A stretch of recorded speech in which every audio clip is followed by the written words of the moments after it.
하나님 말씀 계시록 3장 19절입니다. 계시록 3장 19절에서 20절 말씀 두 절입니다. 지난주에도 똑같은 본문이었습니다. 계시록 3장 19절 20절 다 같이 합독합니다. 시작. 물어 내가 사랑하는 자를 책망하며 경계하노니 그러므로 내가 열심을 내라 회개하라. 볼지어다 내가 문 밖에 서서 두드리노니 누구든지 내 음성을 듣고 문을 열면 내가 그에게로 들어가 그로 더불어 먹고 그는 나로 더불어 먹으리라. 아멘. 그렇습니다. 하나님께서 오늘도 하나님의 사랑하는 자라 특별히 불려주시는 거룩한 자를 구별하여 주시옵시고 말씀을 듣게 해 주시옵시고 과연 주께 사랑하는 자의 자리가 어떤지를 오늘도 깨닫게 하시므로 이 사랑하는 자리를 끝까지 지킬 수 있도록 우리를 인도하여 주시려고 복 주시려고 말씀하시옵소서. 성령께서 말씀하시옵고 깨닫게 하시옵시고 듣게 하여 주시옵시고 보게 하여 주시옵소서. 감사드리옵고 예수님의 이름으로 기도드립니다. 아멘.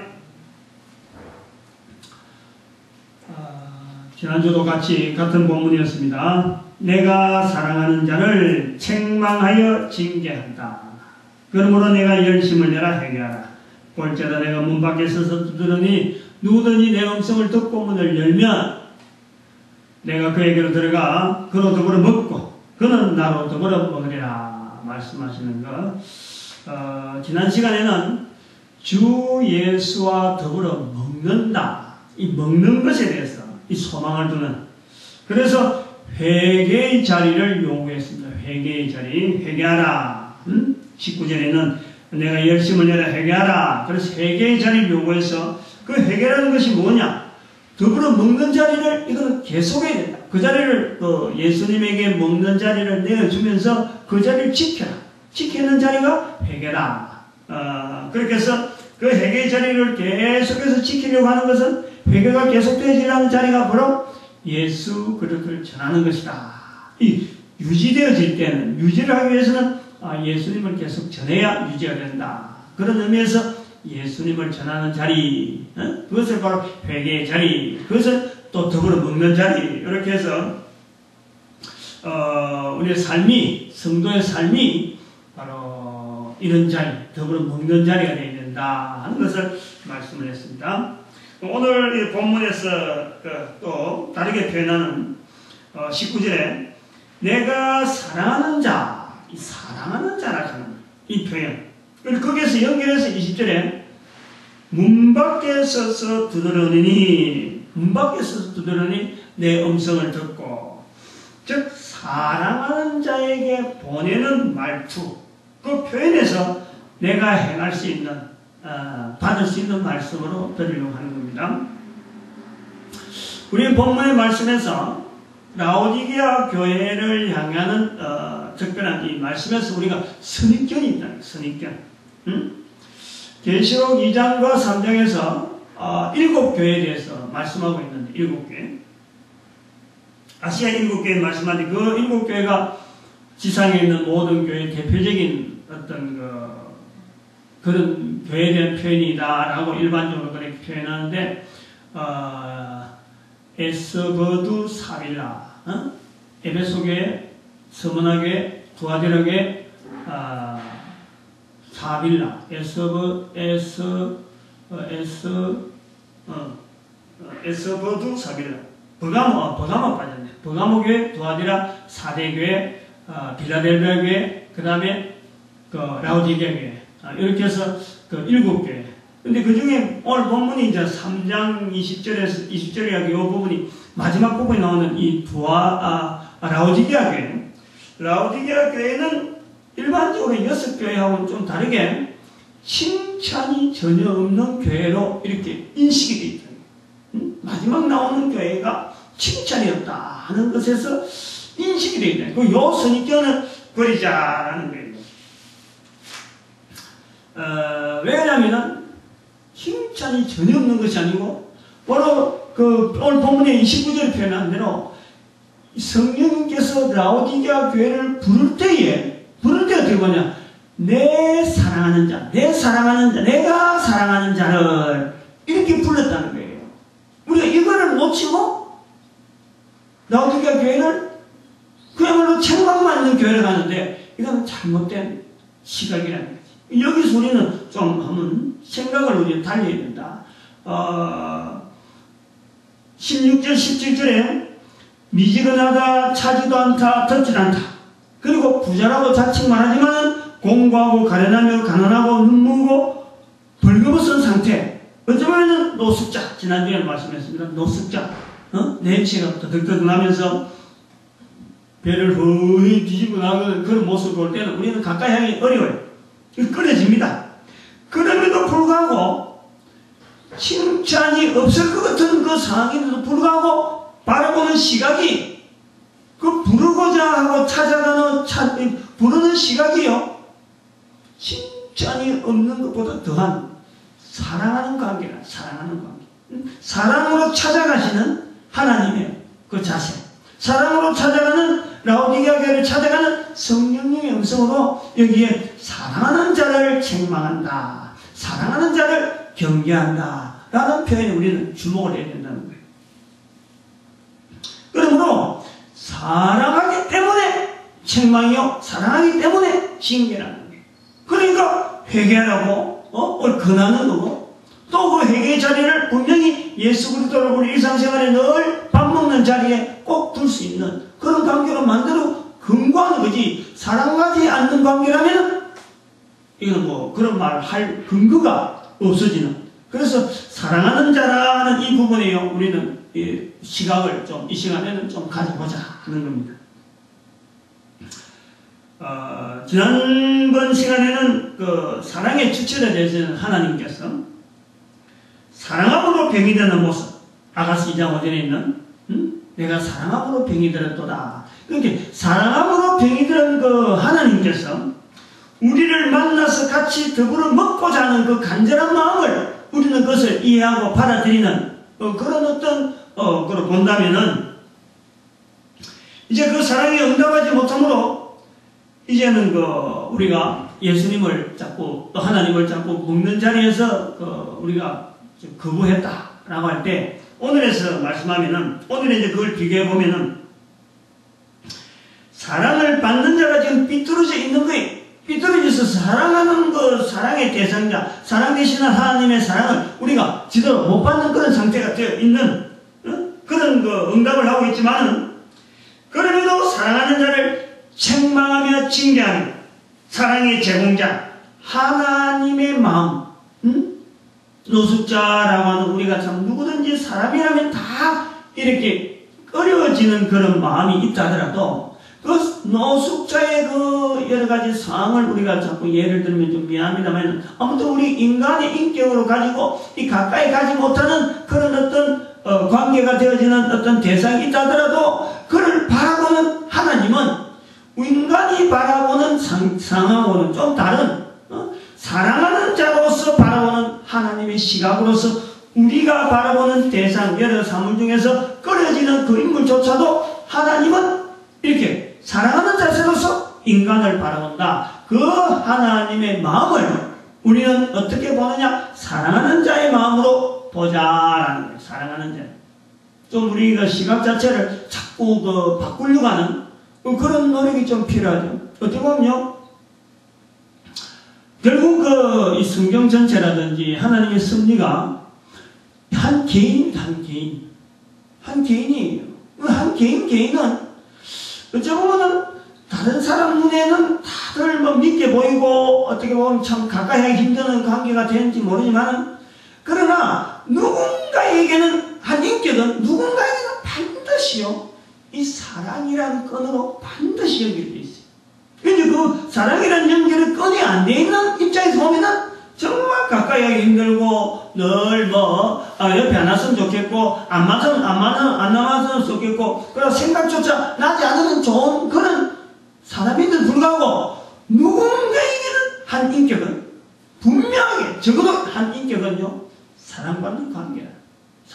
그걸 우리가 좀 이렇게 하나님께서 말씀하시는 이 사랑하는 자라고 하는 이 표현에 대해서 우리는 좀 더 하나님께서 우리 인간을 바라보실 때에 한 사람에 대해서 바라보는 시각은 사람이 아무리 해도 한계가 있는 그 관계, 사랑하는 자의 그 관계가 있지만은 이 하나님은 절대적인 그 관계성 속에서 이 사람을 바라보는 이 관계가 바로 사랑하는 자의 시각으로 바라보신다 하는 그 시각을 우리는 이 본문에서 찾아보자. 왜냐하면 라오디게 교회가 칭찬이 많은 교회 같으면요, 이것이 별로 주목이 안 됩니다. 그러나 아무도 칭찬하지 않는, 칭찬에 아무것도 없다고 하는 교회니까 오히려 사랑하는 자라 하는 그 표현에서 오히려 그것이 말씀 자체가 부각이 되어지는 거죠. 끝까지 그럼에도 불구하고 하나님은 놓지 아니하고 해결을 권하고, 그러고 예수 그리스도를 영접할 수 있는 자리가 어떤 자리가 있다는 것을 구체적으로 설명하면서 우리를 끝까지 이렇게 연결해 보려고 하는, 놓지 아니하시는 그 하나님, 그 우리 승리를 우리 말씀 속에서 찾아내는 거예요. 사랑이라는 감정은 인간의 감성기관을 통해서 느낄 수 있는, 어찌 보면 인간이 표현할 수 있는 감성, 지식, 하여튼 할 수 있는 모든 어떤 인간의 우리가 또 다른 하나의 영역, 의지적인 분야, 그것까지 다 합쳐서라도요, 가장 깊고 가장 오묘하게 연결될 수 있는 하나의 단어라 할 수 있는 것이 바로 이 사랑이라는 단어예요. 사랑이라는 단어. 그리고 이 표현은 또 하나님을 체험하는 통로,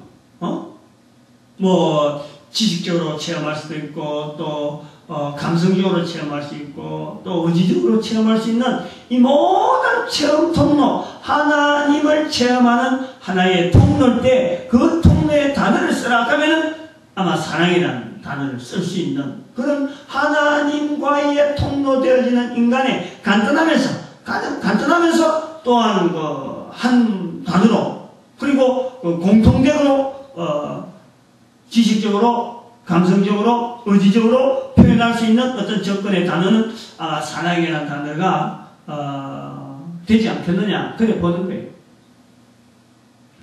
요한일서 4장 8절에 말씀합니다. 사랑하지 아니하는 자는 하나님을 알지 못하나니. 사랑하지 않는 자는 하나님을 알지 못한다. 이는 하나님은 사랑이십니다. 마찬가지로 요한일서 4장 16절에 8절에도 있고 16절에도 있습니다. 하나님이 우리를 사랑하시는 사랑을 우리가 알고 믿었나니. 하나님이 사랑하시는 그 사랑을 알고 믿었다. 우리의 믿음 자체의 근본 자체가 기본이 하나님의 사랑을 알고 그 다음에 믿었다, 믿음이 있었다 본다는 거죠. 하나님은 사랑이시라. 사랑 안에 거하는 자는 하나님 안에 거하고 하나님도 그 안에 거하느니라. 사랑이라는 단어에 대한, 사랑이라는 표현에 대한 이 깊이를 이렇게 성경의 감동에서 이렇게 표현하려고 하는 우리가 하나의 쓰는 것을 우리가 봅니다. 요한일서 4장 10절에 이렇게 말합니다. 사랑은 여기 있으니 우리가 하나님을 사랑한 것이 아니요 오직 하나님이 우리를 사랑하사 우리 죄를 위하여 그 화목제로 그 아들을 보내셨습니다. 즉 사랑이라고 하는 구체적인 어떤 설명, 하나님이 우리를 사랑했다. 사랑이라는 단어가 압축되어 있는 그 부분이 뭐가 압축되어 있냐니까 하나님이 그 아들을 우리를 위해서 화목제로 보내셨다 하고 설명을. 그 화목제가 왜 필요하냐? 인간의 죄를 위하여, 우리 죄를 위하여 화목제로 그 아들을 보내셨나니 셨습니다 말씀하고 있습니다. 그래서 여기까지 연결을 해보면서 오늘 계시록 3장 19절에 있는 말씀, 그리고 오늘 요한일서에 있는 말씀, 요한일서 4장 1절하고도 연결 쭉 해서 하는 말씀으로 연결해보면 본문에 내가 사랑하는 자라는 말씀의 의미는 하나님은 사랑이시므로 하나님은 당연히 인간을 사랑하셔야 했으므로, 하나님은 사랑이 시작하는 그 표현이 하나님의 사랑의 대상, 인간이 당연히 하나님의 사랑을 받는 대상으로서 하나님 인간을 사랑했어야 했으므로, 이는 당연한 하나님의 어떤 자리. 그러므로 사랑을 받는 인간은 하나님을 사랑할 수 없음에도 불구하고 하나님의 사랑을 받게 되는데, 그 하나님의 사랑할 수 없는 상태인 이 죄인이란, 우리가 죄인이 하나님의 사랑을 받을 수 없는 죄인인 이 죄인을 위하여 죄인에서 벗어날 수 있는, 즉, 이 죄인은 사람인데, 죄를 걸머지고 있는 죄인인 이 상태에서 이 죄를 해결할 수 있는, 인간의 죄를 대신 떠맡으시는 화목제 대신 예수님을 이 땅에 보내셨으니, 하나님은 사랑으로서 인간에게 그 사랑을 보내시는 하나님이시다. 하나님의 사랑이다 하는 그 구체적인 표현이 바로 인간이 죄를 통해서 하나님의 사랑에 대한 것을 응답할 수 없는 그런 죄인은 하나님의 사랑을 모르는데, 인간에게 사랑을 향하시는 그 하나님의 사랑이 인간에게 하나님의 사랑을 나타내는 그 방법이 바로 죄를 덮어서 없애주는, 죄 때문에 하나님의 사랑을 모르는데 그 죄를 없애줘서 하나님의 사랑이라는 것을 응답하게 하는 하나의 그 도구로서 예수 그리스도를 이 땅에 보내셨다. 그렇게 바라보는 거죠. 인간들은 인간 상호 안에 사랑이라는 단어를 마구잡이로 사용합니다. 그래서 인간들 상호 안에 울기도 하고 웃기도 하는데, 하나님께서는 인간들을 사랑하는 자라 할 때에 하나님 되시는 예수님을 이 땅에 보내시는 확실한 표정을 나타내는 거예요. 인간은 말로 가지고 아무것도 해줄 능력도 없지만은 그냥 입에서 그냥 사랑하고 하는데, 하나님이 인간을 사랑하신다, 하나님은 사랑이시다 할 때는 분명한 그게 알맹이겠다는 거죠. 뭐가 이게 조직적으로, 지식적으로, 감성적으로 아무것도 느끼지 못하는 게 아니라 분명하게 알아볼 수 있는 그 어떤 형체, 그 어떤 하나님은 사랑이시다 할 때 그게 부응한 어떤 분명한 내용 자체가 바로 예수님을 이 땅에 보내셔서 예수님을 통해서 인간들이 하나님의 사랑을 알아볼 수 있는 그 죄를 다 막게 하시는 그 표현으로서 하나님은 사랑이다 하고 표현한다는 거예요. 하나님의 사랑을 받는 자로서 코로 숨을 쉬면서 살지만은 하나님에 대해서 아는 체도 하지 않고 인정도 하지 않음에도 불구하고 여전히 하나님은 사랑으로서 인간들이 살아갈 수 있는 모든 환경을 선하게 제공하시면서 간섭하시고 또 섭리하십니다. 그러나 하나님께서 스스로 하나님께서 사랑 자체, 하나님은 사랑이시라 하는 요한일서 4장 8절이나 16절에는 그 말씀, 그 사랑 자체이라는 그 표현은 바로 뭘 말씀하냐면은, 인간을 향하여 내가 사랑하는 자라 했을 때에 이 사랑이라는 표현 자체가 가지고 있는 속성이 있다. 그 속성이 뭐냐면, 사랑받는 자에게 사랑하는 자의 사랑을 알리려고 하는 속성.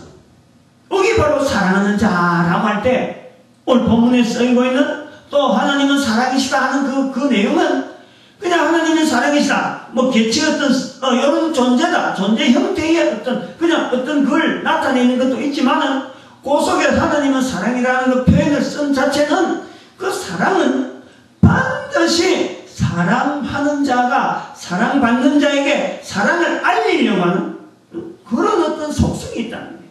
그래서 또 다르게 하면은, 사랑하는 자가 사랑받는 자에게 그 사랑에 대한 회신을 요구를 한다는 거예요. 요구를. 그게 바로 사랑하는 자라고 하는 것에서 그 사랑이라는 단어를 사용한 이유이기도 하다. 인간들이 표현하는 이 어떤 약속이 바로 이 언어에서 나오는데, 표현체계, 어떤 약속체계, 단어의 약속체계가 우리가 이 언어라고 볼 수 있는데, 하나님은 그걸 그대로 적용하시는 거예요. 그대로 하나님을 나타나는데 인간들이 쓰는 언어를 쓸 수 있도록 허용했다, 그래 볼 수 있는 거예요. 이런 걸 우리가 비교해서 우리가 찾아볼 수 있는, 또 우리가 이렇게 스스로 누구든지 이걸 알아낼 수 있는 것에 있는 그 뭐냐면은, 사랑이라는 말을 많이 쓰니까, 예를 들면 좋아한다라든지 그리워한다라든지 생각한다 할 때 사랑하고 좀 비슷한 말이 되어져서 또 그렇게 하면은 그것이 사랑의 대처같이 하지만, 그래도 구엽고 사랑이라는 말을 꼭 써야 되는 그럴 때는요, 이 차이가 있다는 거예요. 차이. 그 차이를 통해서 왜 우리가 사랑이라는 말을 구태여해라, 또 구태여 사랑이란 말을 쓰려고 하느냐 할 때는 이 좋아한다라든지 그리워한다든지 생각한다는 말은 그 말을 하면 또 그 말을 그렇게 생각하고 마음에 담고 있으면 당사자 개인에게 끝이 나는 거예요. 당사자. 응? 뭐 더 이상 이게 파급이 안 되는 그냥 내가 마음에 막 두고만 있으면 딱 끝나는 그건 된다. 그런데 이런 표현에서 의무적으로 내가 그럼 좋아하니까 내가 그러면 그리워하니까 내가 해야 될 어떤 근본적인 어떤 내가 해야 될 의무 또 아니면 그거에 대해서 상대에 대해서 내가 받아야 될 상대에 대한 의무 이것이 관계가 없다는 거지. 네가 좋아하면 뭐 어떠는데 이렇게 되는 거예요. 네가 그리워하면 어떠는데 아무 어떤 상대방의 어떤 대상에 대해서 요구가 없다. 그러나 사랑이라는 말은 바로 그 의무가 주어진다는 거예요. 상대방에 대해서 내가 사랑한다 하는 그 개체에 대해서도 인격체에 대한 분명한 것을 우리가 내야 되고 거기에 대해서 내가 주는 인격에 대해서 사랑한다 할 적에는 그 사랑에 대한 내 의무가 나는 그 뭘 하기 때문에 사랑한다 라고 할 수 있는 그 사랑한다는 말 자체에 대해서 내가 의무가 있는 거예요. 내가 뭘 하기 때문에 그래도 내가 이걸 했기 때문에 상대방은 내한테 욕을 해야 돼. 이것이 중간에 딱 깨져 버리면 이게 교류가 안 되면 이게 일방적인 사랑이지 그 사랑이라는 것 자체에서 이 성립이 안 된다. 그런 단어가 있는 이 뉘앙스가 있는 것이 바로 이 우리 인간이 쓰고 있는 단어 중에서 이 사랑이란 말이 바로 그런 뉘앙스가 있다는 거예요. 그 단순하게 말만 한다고 되는 게 아니라 거기에 대해서 피차간에 지어야 될 의무가 따로 의무가. 그리고 이거는 또 당연히 1대1의 관계, 1대1. 한 사람이 여러 사람 하면서 절대 이거는 그거는 말로 끝나는 거지. 그 언어가 가지고 있는 근본적인 그 어떤 속성에서 요구하는 것은 이거는 1대1이니까 1대1. 하나님이 우리 인간을 사랑한다. 표현상에 나타나는 인간이라지만 그건 다른 말로 하면 하나님은 우리 개인 한 사람 한 사람에 대한 관계성 속에서의 사랑이 그 사람의 형편, 그 사람의 과정, 그 사람의 여러 가지 내용을 다 수행하면서 거기에 적정한 하나님의 사랑의 관계를 유지할 수 있는 능력이 바로 하나님에게 있는데 우리 사람에게는 그렇지 않아요. 우리 사람은 다른 사람을 사랑하면 절대 다른 사람을 사랑하는 상대 외에 다른 사람에게 사랑한다는 말을 써버리면은 이 사랑이라는 말 자체가 안 맞다. 왜냐면 우리는 인간은 다른 사람을 다 2인 이상의 다수를 두고 사랑한다는 말을 쓸 수 있는 능력이 없는 거예요. 그게 바로 하나님의 능력과 인간의 능력에서 또한 이 구별될 수 있는 부분이 바로 이 사랑이라는 단어를 사용할 수 있는 그 한계. 그것도 우리가 생각해 볼 수가 있습니다. 그래서 본문에서 19절에서 내가 사랑하는 자를 책망하며 징계하지만 사랑하는 자이기 때문에 하나님의 사랑에 대한 응답, 그 반응을 알고자, 내용을 알고자, 듣고자 하는 그 확인하는 모습으로 20절에 나타난다. 20절에서 내가 문 밖에 서서 문을 두드리고 있다. 이 문 밖에 서서 문을 두드리고 있다 하는 하나님께서 모든 인간을 사랑하심으로 인간들이 궁극적으로 행복한 모습으로 삶을 살게 하려고 그 아들 예수 그리스도의 이름으로 죄용서의 길을 열어놓으시고 또한 성령님을 보내셔서 모든 인간들 환경이 다르고 문화가 다르고 언어가 다르고 시대가 다르고 이 모든 것이 다 다르다 하더라도 인간이라면 죄인이기 때문에 모든 인간들에게 죄 용서의 은혜가 그냥 그대로 적용되도록 성령님까지 보내신다. 그래서 성령님까지 보내셨으므로 한 인간에 찾아가셔서 하나님께서 하나님의 사랑이 어떠한지 어떻게 적용되고 있는지를 하나님의 사랑을 지금 저들에게 보내주고 있는데 내 사랑을 전해주는 하나님의 자세 그리고 그 사랑에 대한 반응하는 인간의 모습에서 이걸 알고 싶어하는 그 모습이 바로 오늘 본문에 있는 대로 문 밖에 서서 두드린다 라는 것을 우리는 표현한다고 본다는 거죠. 우선은 하나님의 보시는 그 하나님의 사랑하는 자에게 보내는 어떤 완벽한 표현을 우리가 이렇게 계시록 20장 3장 1절에서 볼 수 있지 않느냐. 그래 보는 거죠. 문 밖에 서서 그냥 전혀 우연히 기다리는 문 밖에 서서 기다리는 게 아니고 사랑하는 자에게 사랑을 보내는 자가 그 사랑이라고 하는 것을 엉어리를 쥐고 그에 대한 의무감을 두고 그냥 뭉쳐서 지나가면서 날 우연히 만났어 이러면 쓱 지나가다가 문 밖에 서는 게 아니라 분명한 목적을 가지고 그리고 상대방과의 그 분명한 사랑의 관계를 확인해 볼 수 있는 그 지금 긴장된 시간에 대한 그 우리가 상태를 문 밖에 서서 두드린다 하는 것을 우리가 그림으로 본다는 거예요. 그래서 아까도 말씀했지만 아가서 2장 5절에 말씀했도록 사랑함으로 병인한 하나님의 모습에 어찌 보면 우리가 볼 수 있는 거예요. 한 사람 한 사람이 가까이 가서 누구든지 문만 열면 만날 수 있는 그 상태와 같이 그리고 그것도 어찌 보면 설렘이 있는 서서 두드린다. 서서 두드린다. 서서 두드린다는 것은 좀 어떤 긴장감이 있다는 거예요. 그리고 좀 급하다는 거지. 그냥 느긋하게 내야말로 하나님이시니까 모든 걸 다 알고 있으면 느긋하니까 인간들 이 정도는 뵐 수 없다. 그래서 그냥 느긋하게 앉아가지고 그래 들어오면 들어오고 말면 말아라. 너가 밖에 있고 난 안에 있고 이런 게 아니고 문 밖에 서서 지금 급한 상태예요. 빨리 이거 전해야 되겠는데 빨리 이걸 좀 알려야 되는데 이 사세. 그래서 이 표현이 굉장하게 이 3장 2절의 표현이 좋다. 그래 보는 거죠. 그래서 하나님의 사랑의 표현으로 아까도 말씀했지만 요한일서 4장 10절에 있는 사랑은 여기 있으니 우리가 하나님을 사랑하지 아니요 오직 하나님이 우리를 사랑하사 우리 죄를 위하여 화목제로 그 아들을 보내셨는데 본인의 하나님의 입장, 인간을 구원하고자 하는 그 하나님의 입장에서 볼 때는 당사자의 인격, 당사자 하나님 한 분, 즉 말하면 성부 하나님 한 분에 대한 인격만이 있는 게 아닌 거예요. 지금 여기에는 그 아들, 요한일서 4장 10절의 말씀을 연결해 볼 때는 그 아들을 보내 주겠었는데 이게 어마어마한 지금 투자를 했단 말이에요. 어마어마한 투자를 했고요. 지금 하나님이란 그 자리 자체를 걸고 지금 그 투자를 하고 인간에 대한 사랑을 했는데 그에 대한 반응이 궁금한 거예요. 그래서 문 밖에 지금 곧 문만 열면 걔는 그런 아주 근접한 상태에서 지금 두드리고 있다. 그러니까 여기에 지금 우리는 이 그림으로 그린다 그럴 적에 한번 좀 시중에 돌아다니는 그림하고 조금 차별이 있는 내용을 좀 우리가 살펴볼 수가 있어요. 어찌 보면요,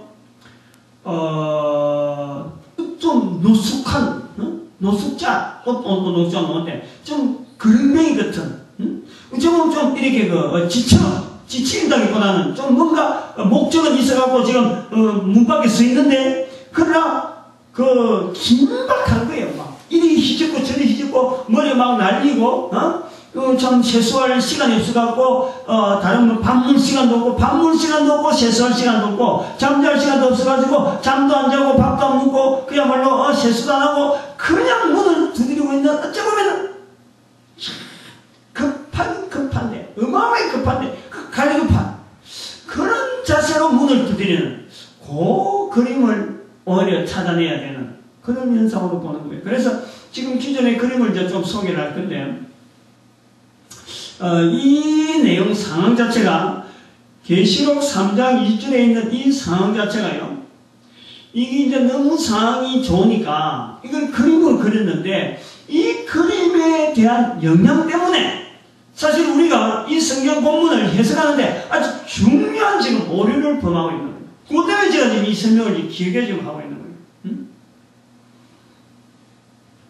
보통 이 문 밖에서 두드리는 예수님에 대해서 나오는 그림, 성화라고 하는 이 그림의 큰 어떤 그 줄기는 뭐냐면은 문 밖에 서서 두드리는 예수님의 하나님 되시며 예수님 되시는 그 예수님에 비해서 이 문에 손잡이가 없다 하는 이 부분에 아주 관점이 있는 거예요. 그래서 이 문을 안에서 열어야 된다. 밖에서는 손을 못 댄다 하는 그게 포인트가 되어 있다는 거야. 근데 그것을 우리가 하면서 좀 생각해야 될 부분이 있어요. 좀 그거는 우리가 나중에 좀 이따 그걸 하게 됐는데, 그 그림에 등장하는 그 자세부터가 아까 얘기한 여기에서 나타나는 그 하나님의 자세가 다 일반 그림에서요 너무 점잖게 나온다는 거야. 난 그게 못 마땅하다는 거지. 응? 너무 점잖해. 이 지금 여기 설명하고자 지금 제가 설명하고자 여기까지 넘어오는 이 과정에서는요 사랑이라고 하는 그 사랑이라는 자체에 대해서 너무 거기에서 그 하나님의 그 지금 칼급하고 문 밖에 서서 두드리는 그 자체에 대해서요 너무 느긋하다, 점잖게 반듯하게 써가지고 아주 단정한 모습으로 우리가 홀만 헌터락 하는 아주 유명한 이 그림에 대해서 처음에 표시기도 하죠. 이 그림에 문 밖에서 두드리는 그 예수님을 나타내는 그 그림, 거기에는 한쪽 손은 지금 런던의 바울 대성당에 백화로 되어 있는 걸로 되는데, 한쪽 손에는 왼쪽 손에는 팔을 내려가고 등불을 들었어요. 등불. 그 당시엔 등불이 굉장히 귀하실 때, 한 100년 전, 1902년도인가, 1902년도인가, 1904년도인가 그 그림이 나온 걸로 되어 있는데, 손을 내리고 등불을 켜고 있어요. 그 당시에는 등이 참 귀하죠. 그러니까 불을 밝히는 그런 그 모습으로 되어 있고, 어둡다, 새벽이다. 안 그러면 지금 새벽에 막 돌아다니고 있는 하는 그런 어떤 바쁜 거는 좀 보입니다만, 이 불을 밝히고 있는, 잠을 안 주시고 주무시는 현장으로 우리가 보는데, 그 오른손으로 이제는 이렇게 두드리는 손을 들어서 문을 녹하고 있어요. 이제 그 모습 자체에서 새벽에 이 집 저 집 다니면서 하고 있다 하는 건데, 그 다음 그림이 계속해서 나오는데, 그 그림은 주로 오른손 하고 있으면서 그때는 옆모습이 많이 나와. 홀만 헌터 그림은 정면이 그대로 나와요. 정면에서 이렇게 나오면서 손을 딱 펼치고 있는 정면 모습이 나오는데, 다른 그림은 주로 왼면에 측면이 나와요. 측면에. 옆모습이 나와. 그 손을 두드리는데 강조가 되어 있는 그런 모습이 많이 나오는데, 그 전부 다가, 눈에 손잡이가 없는 것에 역점을 두고 그림 자체가 주어져 있어요. 아무래도 그 그림을 그리는 사람의 가장 그림을 통해서 여러 가지를 회화적으로 나타낸 표현은 아무래도 성화라고 부르는 홀만 헌터의 그 그림 자체가 제일 가장 그래도 무난한 어떤 그런 표현을 하는 걸로 보고 있는데, 거기에서 어쨌든 예수님에 대한 그 자체가 하나님에 대한 두인간을 찾아오는 예수님 하는 그 정도에 보이지, 그게 하나님의 찾아오시는 하나님의 문을 두드린다 그 안에서 좀 긴장감이라든지, 그게 예수 그리스도의 인격까지를 그저 얹고 십자가에 죽게 했는데, 하나님께서 죽게 했는데 그 아들에 대한 명예, 거기에 대한 흘린 피에 대한 어떤 그 간절한 어떤 보상, 그걸 받아보자 하는 그런 어떤 좀 처절하고 좀 더 긴박하고 좀 더 긴장된 그런 모습은 전혀 찾아볼 수가 없다. 그렇게 보고 있는 거예요. 조금요, 그것은 지금 이 시대에 제가 이렇게 표현하려고 하는 이것 자체가, 이 그림 자체가 1904년에 나왔다 그럴 적에, 그때는 그래도 그 정도로 했을 때면은 사람들이 인식을, 이거는 정말 긴박하다. 이건 정말 참 우리 시대에 정말 이거는 하나님께서 우리 인간을 찾아오는 아주 긴장된 모습이다라고 볼 수 있는 시기였다라고 볼 수 있어요. 근데 지금은 이제 보이지. 제가 지금 더 긴장되게 요구하는 것은 지금 시대는 100년 전보다 그 그림을 통해서 비교해 볼 때 사람들이 가지고 있는 이 어감이 뭐냐니까, 더 지금은 피폐해다. 더 요구되어진다. 좀 더 긴장해야 될 만큼 우리 사람은 지금 굉장히 완악해 있다 하는 것을 한번 비교해 볼 수 있는 그런 것도 이야기가 될 수 있어요. 그래서 하나님의 사랑을 확인하는 내용이 문 밖에 서서 문을 두드리는 모습이다 이제 그렇게 되어질 때에 하나님의 사랑을 받아들이고 있다는 그 표현 자체가 바로 하나님의 사랑을 지금 받아들이고 있다라고 할 때, 내가 지금 하나님의 사랑을 받아들입니다 할 때 그 내용이 내 음성을 듣고 라는 것에서 정리를 하고 싶은 거예요. 하나님의 사랑을 받아들이고 있다. 누구든지 내 음성을 듣고 요럴 적에 바로 내 음성을 듣는 자가 하나님의 사랑을 받아들이는 자세로 이제는 보겠다라고 하는 것이 오늘 이 본문을 통해서 이 말씀을 지금 선포하는 하나의 과정, 그로 보는 거예요. 왜냐하면 일반적으로 그림하고도 연결되어 있지만은 일반적으로 이 본문을 해석할 때에 문을 여는 것이 바로 하나님의 사랑을 받아들이고 있는 자로 우리가 받아들이는 그 일반적 흐름이 그렇다. 그래서 제가 아까도 말씀했지만 이게 뭔가 오류가 있다. 오류가. 성경 해석에 오류가 있다라고 보려고 하는 거예요. 하나님의 사랑을 받아들이는 것.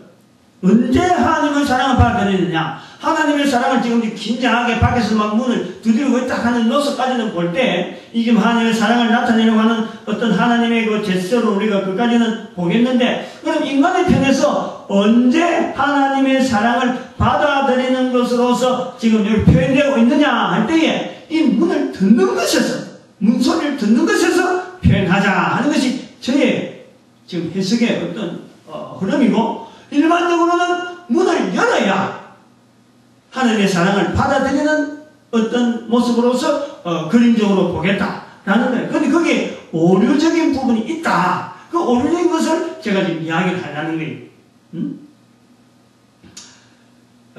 문을 여는 것은 들었으면 자동적으로 열 수밖에 없는 상황이 된다. 저는 그래 보는 거예요. 왜냐하면 본문 말씀에서 단순하게 음성을 듣고 가면요, 들은 음성에 대해서 이게 누구 음성인지 좀 알아보기 위한 그 과정이 필요합니다. 그래서 이건 알아보고 난 뒤에 그 다음에 문을 여는 거예요. 그러면 맞는 거예요. 문을 여는 것이 받아들이는 것으로서 우리 맞답니다. 그러나 이 음성을 듣는 것 자체에서 내 음성이라는 것을 알아요. 내 음성이 앞에 있는 거예요. 내 음성. 그러니까 누구든지 그 음성을 들으면은 당연히 문은 자동적으로 열릴 수밖에 없는 그런 어떤 그 우리와 관계, 내 음성이라고 하는 그 음성이 있는 거예요. 이 음성의 기능, 문을 여는 것보다 훨씬 더 앞 단계에서 우리가 볼 수 있는 이 과정이 우리 사람들에게도 누구든지 알 수가 있어요. 사람마다요 다 소리에 주소가 있는 거예요. 멀리 떨어져도 애기의 소리를, 자기 애기의 소리를 엄마는 들어요. 멀리 떨어져서 아무개 소리는 늘 듣는 목소리는요, 어느 누가 목소리가 지금 저렇게 지금 하고 있다 다 알아들어요. 그 목소리에 주소가 있어요. 목소리에 어떤 개체적인 어떤 특성이 있어요. 이거는 잘 듣는 사람은 그 음성을 아는 게, 전혀 모르는 사람들은 지나가면서 막 가음을 지르도 저게 누구인지 모르는데 늘 듣던 음성은 그 음성을 알아듣는다. 그 음성이 바로 내 음성이야. 그게 당장에 안다는 거죠. 당장에 아는 음성. 그런 의미에서 내 음성이다. 그래서 요한복음에 이런 표현이 많이 있습니다. 요한계시록도 요한이 기록했지만은 요한복음도 요한이 기록해보고 요한복음에 이런 표현을 많이 하고 있어요. 음성에 대한 내 음성 이런 표현을 많이 하고 있어요. 요한복음 5장 24절에 내가 진실로 너희에게 이르노니 내 말을 듣고 또 나 보내신 이를 믿는 자는 영생을 얻고, 내 말을 듣고 말을 듣고, 내 말이라는 내 말. 그 다음에 요한복음 5장 25절 진실로 너희에게 이르노니 죽은 자들이 하나님의 아들의 음성을 들을 때가 오나니, 하나님의 아들의 음성을 들을 때가 오나니, 죽은 자들이 그때가 곧 살아나리라. 이때라. 듣는 자는 살아나리라. 이렇게 말씀합니다. 요한복음 10장 3절 보니까 문지기는 그를 위하여 문을 열고 양은 그의 음성을 듣나니, 양은 그의 음성을 듣는. 그리고 요한복음 10장 4절에 보면 자기 양을 다 내어 후에 앞서가면은 양들이 그의 음성을 듣고 그를 따라간다. 그 다음에 요한복음 10장 27절에 내 양은 내 음성을 들으며 나는 저희를 알며 저희는 나를 따르리라. 이 음성만 듣는 것만 갖고도요 분명히 따르고 분명히 그 응답하고 거기에 대한 표현이 나온다. 얼마든지 가능하다. 그 음성을 방금도 말씀했지만 우리가 이 부분에서 성경 해석의 잘못된 자세, 아까 제가 표현을 했지만 이 부분을 한번 좀 설명을 좀 하려는 거예요. 성경 해석은요 어떤 성경 해석의 내용이든 간에 사실은 이게 설교라는 과정을 거치게 될 때는 해석은 당연한 겁니다. 그래서 해석을 잘했다 못했다 하고 함부로 말할 수는 없어요. 그 사람의 고유한 자리에서 또 그렇게 선포되어야 될 또 특별한 어떤 환경이 되어지면 반드시 그렇게 해석되어질 때는 누구든지 그 공감할 수밖에 없어요. 그렇게 해놓고 설교자의 자리가 있는데, 그러나 잘못된 해석이라고 할 때는 성경이 성경적이 되어지는 또 분명한 해석의 틀 자체를 벗어나지 말아야 될 부분이 있는 거예요. 그것을 벗어나는 해석은 그런 부분에 속해 있는 그런 내용에 대한 해석의 내용은요 절대 그 안에 들어가야지 그걸 밖으로 나가면 안 되는 거예요. 그런 의미에서 본문 자체가 요구하고 있는 이 자리가 있는데 그 자리 자체에 있어서 지금 여기 해석 자체가 그렇게 하면 안 된다. 그럴 때에 성경 해석이 잘못됐다. 이렇게 말할 수 있다고 봅니다. 이 본문 해석에서 이 기존 해석이 틀리게 되는 경향, 아까도 말했지만 내 음성을 듣고 문을 열면 할 때에 이 문을 여는 것에 대해서 강조를 한다는 거예요. 이 해석이 잘못됐다. 아까도 그 해석에 좀 차이를 이야기했지만 이 해석이 잘못됐는데 이 해석의 오류면에서 파장, 잘못된 해석이 나타나는 여러 파장이 이거 참 엄청난데 그 파장에 대해서 이제 결론적인 오늘 말씀의 결론적인 부분을 우리 정리하기로 하고 우선 이 문을 열면하는 중심으로 해석되어지는 증거가 뭐냐? 일반적으로 이 자체가 이렇게 해석되어진다. 그 증거가 뭐냐? 그 다음에는 왜 잘못된 해석이냐 할 때에 1번, 2번으로 이제 그렇게 구분해서 한번 말씀을 하려고 합니다. 이 문을 열면 중심의 해석의 경향이 아까도 예를 들지만 그 홀만 홈트의 그 그림, 그 성화로서 인정이 되어지는데 그 그림에서 느끼는 성경 해석의 특이성, 그런 방향으로 나간다는 거지. 그 그림 자체가 바로 그 성경 해석을 지금 문이 면해야 되는 그 부분에 강조를 하니까 문고리가 없다. 그것이 이제 요 그림 자체를 통해서 시중에 많이 나돌아다니는 그 그림 자체의 전반적인 부분이 바로 전체가 다 그 부분을 전부 다 나타낸다는 거예요. 그리고 사람들이 설교하면서 그 그림 본문을 해석할 적에 늘 그 그림을 연상할 수 있고 예화를 든다는 거예요. 그래서 그 두드린 자가 아무리 두드리도 안에서 손잡이기 때문에 소리를 듣고서 문을 열어 주어야만 문을 두드리는 것과 문이 여는 것, 그것이 결국 각각 다른 인격자의 그 차이에서 이 하나의 통로가 되어질 수 있는 그런 대로 지금 이야기가 설명이 되어지고 해석이 되어진다라는 거예요. 그래서 본문의 바른 해석은 문을 열게 하는 매체가 문을 두드려서 이제 두 번째입니다. 울리는 소리가 아니라 문을 열어달라고 요청하는 사람의 음성이라는 거예요. 음성. 누구든지 내 음성을 듣고 하는, 다시 말하면 문을 두드린다 하는 그것은요 하나의 밖에서 사람들이 찾아갔을 때 문 두드리는 그 소리, 문 두드리는 어떤 행위, 그거를 표현하고 있지만 실제로 안에서 듣는 사람은요 문 두드리는 소리를 듣는 것이 아니라 음성을 듣는다는 거예요. 음성을. 그런데 음성을 통해서 얼마든지 알려질 수 있는, 가려질 수 있는 문 소리는, 두드리는 소리는요 이게 몰랍니다. 누가 두드리는지 모르는 거예요. 그러나 밖에서 나오는 밖에 있는 사람이 소리를 내면은 그 소리를 통해서 누가 왔는갑다 하는 응답이 되어진다. 이 문이라는 구조가 성경이 기록될 때 상황에서 우리가 보더라도 당시에 문을 여닫는 일반적인 방법에 대한 이 고정이 그렇게 많이 없어요. 그리고 그려진 그림의 거의 어떤던 해석으로 보는데 안에 있는 사람은 밖에서 말하는 음성을 듣고서 문을 열 것인지 열지 말아야 될 것인지 이미 결정이 되어 있다.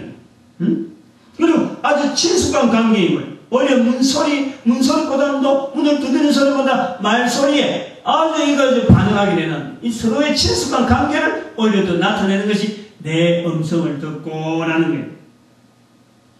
요한복음 10장 21절에도 말씀합니다. 내 양은 내 음성을 들으며 나는 저희를 알며 저희는 나를 따르리니. 예? 여기서 문을 여는 행위는 나중 행위예요. 나중.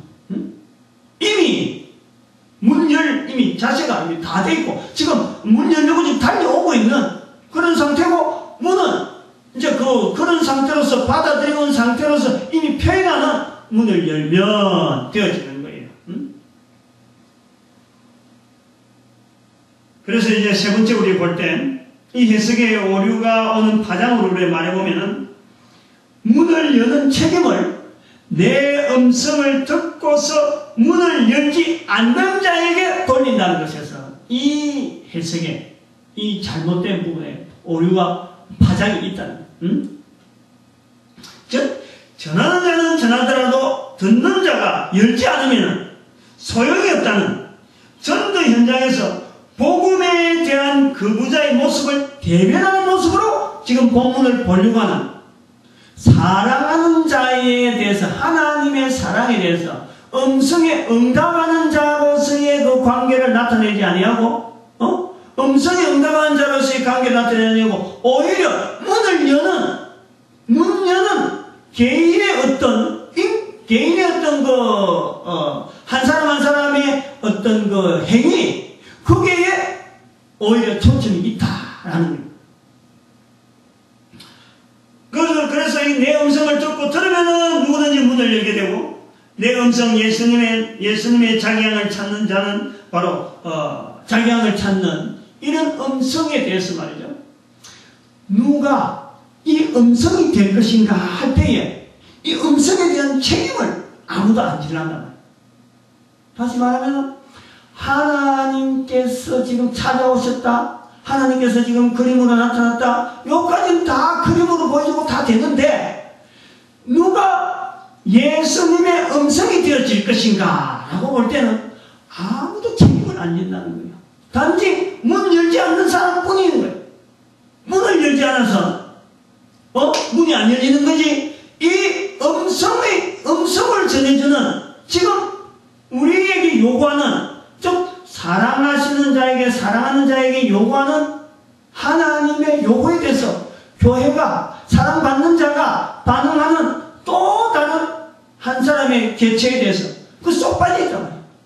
듣고 응답하는 자가 있는데 누가 하나님의 음성을 지금 들리게 할 거냐 들어야 되는데 누가 들어야 되느냐 누가 듣게 하겠느냐 그 듣게 하는 데에 대한 중간의 매체 자체를 쏙 빠뜨린단 말이에요. 이게 성경에서요 중요한 부분인데 이걸 빠뜨리면서 문을 열면에 강조를 하기 때문에 이 성경에서 잘못됐다라고 하는 거예요.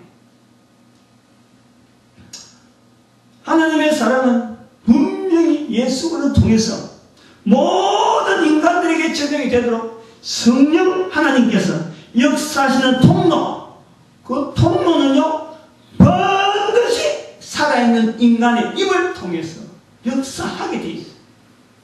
그 내용을 지금 구도를 그리고 있는 거죠. 사랑하는 자의 반응 하나는 음성을 듣는 자가 분명히 있을 거예요. 그러나 사랑하는 자의 반응 또 하나는 누가 이 음성을 들리게 할 것이냐 할 때는 우리가 답변이 어디서 해야 됩니다. 근데 그 답변을 문을 열면 하는 데서 우리가 답변했거든요. 이 상대방이 되는 거예요. 음성을 듣고 하는 자들이 답변이 됩니다. 그러나 하나님의 사랑하는 자로서 음성을 듣게 하는 자의 자리는 바로 누가 이 음성을 들리게 할 것이냐 하는 자리가 있다. 그 자리를 빼버리면 안 되죠. 그 자리를 우리는 살려야 돼요.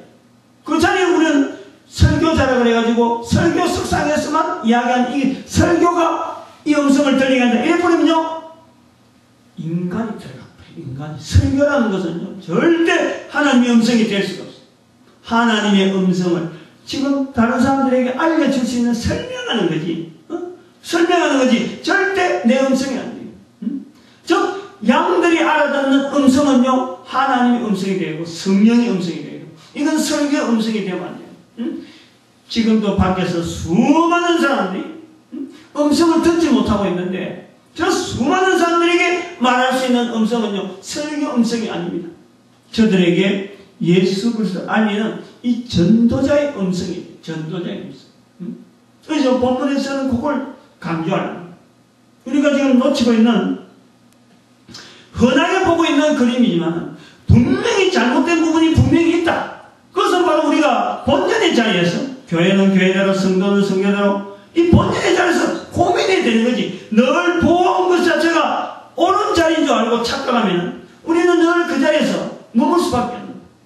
그러나 이 본문에서 나타나는 것은 바로 사랑하는 자라고 하는 이 사랑이라고 하는 이 어마어마한 어떤 그 무게, 하나님께 주시는 그 엄청난 무게, 그리고 또 거기서는 하나님은 사랑이 사결되고 사랑을 가지고 찾아오시는 하나님은 지금 긴장된 모습으로, 그 긴장된 모습으로서 만나야 될 관계, 인간의 관계가 설교 자리만 되어야 되고는 이거는 안 되는 거죠. 누구든지 들어야 되는데, 누구든지 하는 것은 교회 안에만 듣는 사람만 갖고는 누구든지가 될 수가 없어요. 모든 사람, 지금 우리가 70억 인구를 향해서 늘 부르짖는 것이 바로 모든 사람이 들어야 돼요. 모든 사람이 들어야 돼요. 그 음성, 바로 이것은 목사가 설교자의 자리로서 성경을 가지고 앉아있는 무리와 일정한 어떤 구분된 공간에서만 하는 것이 아니라 전 세계 어디든지 살아가는, 코로 숨쉬고 있는, 만나는 모든 개체 속에서 언제든지 전해져야 되는 그 음성, 그 속에서 하나님은 바로 하나님의 긴장된 그 사랑을 전하는 그 모습으로서 우리가 참 만나는 한 개인에게 하나님은 사랑이시다. 그 사랑의 전달자로서 바로 내 모습이 어떤 모습이든지 간에 하나님의 모습도 그만큼 추리하게 우리한테 들어왔다면 우리는 그보다 더 낮은 자세라도 나가야 되는 거예요. 이렇게 털만 잡아있는 이런 자리만 갖고 우리가 내 말씀을, 내 음성을 듣는 그런 자리로 우리가 고수할 필요가 없어. 그건 잘못된 거지. 누구든지, 여기 표현하면 누구든지 내 음성을 듣고 누구든지 듣게 하는 이 음성을 선포하는 자리가 있어야 된다. 바로 이 음성은 또 어찌 보면요, 하늘의 음성이 아닌 거죠. 인간의 언어라고, 인간의 언어. 철저하게. 우리에게는 한글이 되고, 일본에게는 뭐 가타카나가 되는지, 중국에는 한자가 되고, 세계 여러 나라 각속 속에 독특한 모국어, 그 모국을 통해서 하나님의 사랑, 예수님의 재용서, 성령님으로 통해서 천국이 누려지는 바로 현장 자체가 바로 적용이 되어질 수 있는 그 현장, 교회를 데리고 와야 된다, 어떤 특별한 장소 가야 된다는 것이 아니라 바로 그 선포되어진 그 자리, 그 자리가 있기 때문에 누구든지가 되는 거지. 누구든지.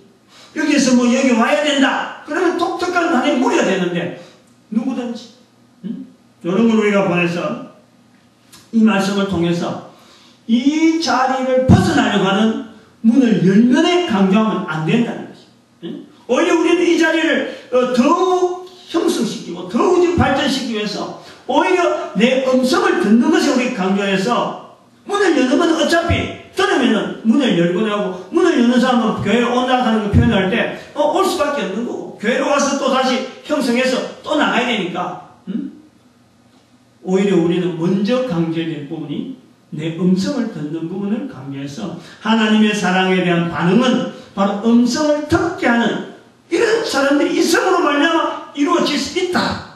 여기 우리가 정리해야 돼요. 우리 그림도 기존의 그림에 대한 인상을 우리는 바꿔. 점잖은 어떤 한 인격체의 모습이 아니라 그야말로 초라하고 구질구질하고 하지만은 그러나 거기서 눈은 반짝반짝 빛나면서 뭔지 모르게 지금 참 이 갈급한 그런 긴장된 이거 마치고 또 다른 데 가야 되는데 또 지금 급한데 말이야. 그 긴장된 그 자세가 바로 우리 한 사람 한 사람에게 참 자세가 갖춰져서 참 살아있는 동안에 하여튼 할 수만 있는 동안 주의 음성을 듣게 하는데 우리가 쓰임받는 이런 자리에 대한 어떤 그림을 한번 좀 만들어보는 내 자신이 되어지기를. 그래서 우리의 모습이 천국에서 상 받을 때 참 이 모습으로 비춰질 수 있는 눈에 반짝반짝하고 참 하나님께서 이 땅에 오신 모습으로서 우리의 모습이 되어지고 그래서 다른 사람들이 참 이런 자리를 계속해서 사수하면서 끝까지 이 문화가 계속되어질 수 있는 그런 하나의 그림이 남겨질 수 있는 발자취 그 우리의 모습이 되어지길 간절히 바랍니다. 기도드립니다.